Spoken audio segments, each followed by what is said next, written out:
Chapter 8. The Foxes Begin to Starve.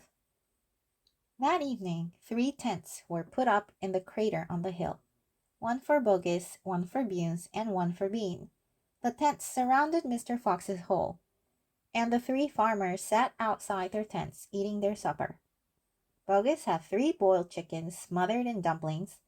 Bunes had 6 doughnuts filled with disgusting goose liver paste, and Bean had 2 gallons of cider. All 3 of them kept their guns beside them. Bogus picked up a steaming chicken and held it close to the fox's hole. "Can you smell this, Mr. Fox?" he shouted. "Lovely tender chicken. Why don't you come up and get it?" The rich scent of chicken wafted down the tunnel to where the foxes were crouching. "Oh, Dad," said one of the small foxes, "couldn't we just sneak up and snatch it out of his hand?"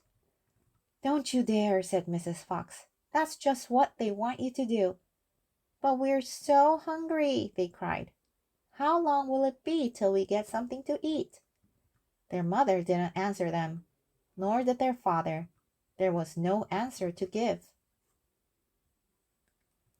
As darkness fell, Bunes and Bean switched on the powerful headlamps of the 2 tractors and shone them onto the hole. "Now," said Bean, "we'll take it in turn to keep watch.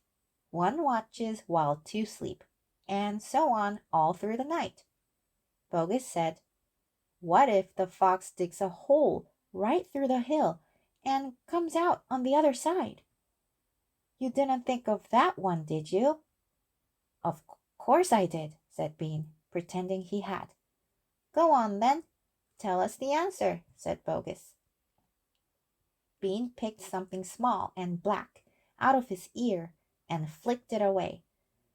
"How many men have you got working on your farm?" he asked. 35, Bogus said. "I've got 36, Boone said.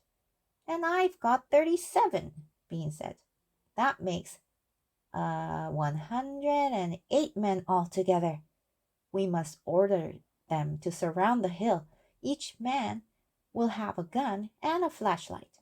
There will be no escape then for Mr. Fox." So the order went down to the farms, and that night 108 men formed a tight ring around the bottom of the hill. They were armed with sticks and guns and hatchets and pistols and all sorts of other horrible weapons. This made it quite impossible for a fox, or indeed for any other animal, to escape from the hill. The next day the watching and waiting went on. Bogus and Bunes and Bean sat upon small stools staring at the fox's hole. They didn't talk much. They just sat there with their guns on their laps. Every so often Mr. Fox would creep a little closer towards the mouth of the tunnel and take a sniff. Then he would creep back again and say, "They are still there." "Are you quite sure?" Mrs. Fox would ask. "Positive," said Mr. Fox. "I can smell that man Bean a mile away. He stinks."